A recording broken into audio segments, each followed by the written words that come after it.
साधु संगत जी प्रेम से कहना धन निरंकार जी। साधु संगत जी, जैसा कि पवित्र अवतार वाणी में बाबा जी कह रहे हैं, भक्त गुरु का दम दम पल पल दास ही बनकर रहता है, वही कर्म करता है गुरसी जो कुछ सदगुरु कहता है। साधु संगत जी, जो भगत होता है, सच्चे में भगत होता है, वो हर पल हर क्षण जो है अपने अंदर दास भावना ही बनाए रखता है। वो दासता को पूरी तरह से स्वीकार कर लेता है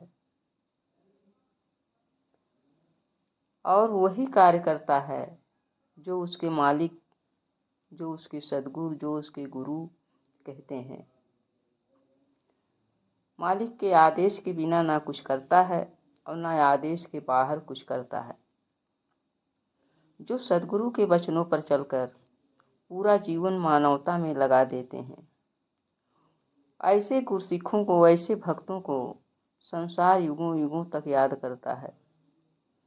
साध संगत जी, एक पक्के गुरसिख की जीवन जो है रुई की भांति उज्जवल और साफ होता है।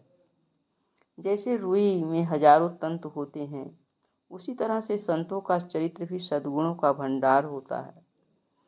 रुई जैसे कताई के बाद बुने जाने पर एक वस्त्र का रूप ले लेती है और अनेकों कष्ट सहकर भी दूसरे का तन ढकती है, उसी प्रकार संत जो है अनेकों प्रकार के कष्टों को सहन करके दूसरे के दोषों पर पर्दा डालते हैं।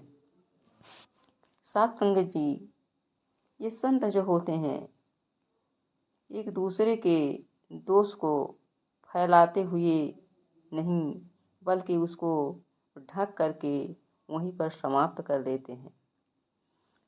साध संगत जी, संतों का जीवन जो है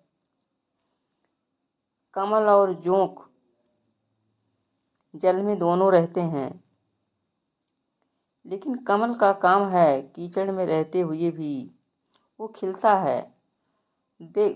दूसरे लोग उसको देखकर प्रसन्नचित होते हैं और अपनी खुशबू बिखेरता है। और जोंक दूसरी तरफ होती है, वह भी जल में होती है, लेकिन जैसे ही थोड़ा सा मौका पाती है किसी दूसरे प्राणी में लग करके, प्राणी को पकड़ करके उसके खून को चूसती है। साध संगत जी, संतों का जीवन खुशी वाला होता है। इनका दिल जितना विशाल होता है, उसमें सारे जहाँ का दर्द समा सकता है।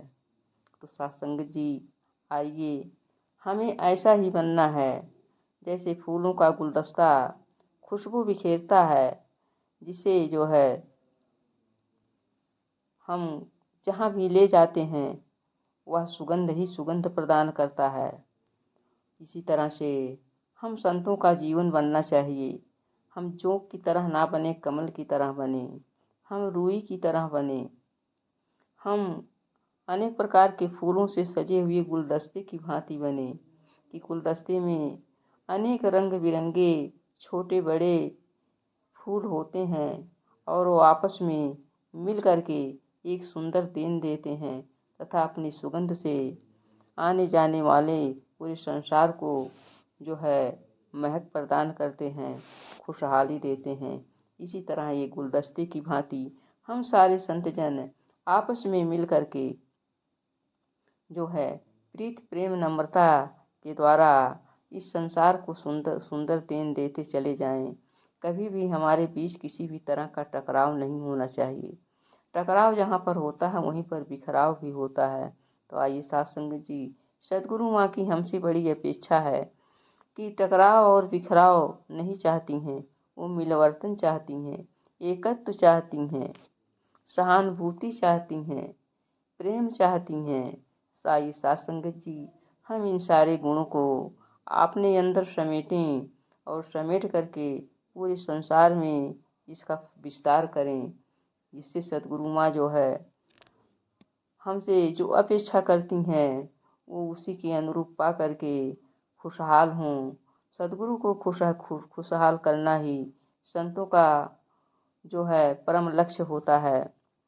तभी हमारी दास भावना जो है लक्षित होगी, तभी हम सच्चे संत कहला सकते हैं, तभी हम अपने सद्गुरु के आदेशानुसार कार्य कर रहे हैं, ऐसा भी हम गिने जाएंगे।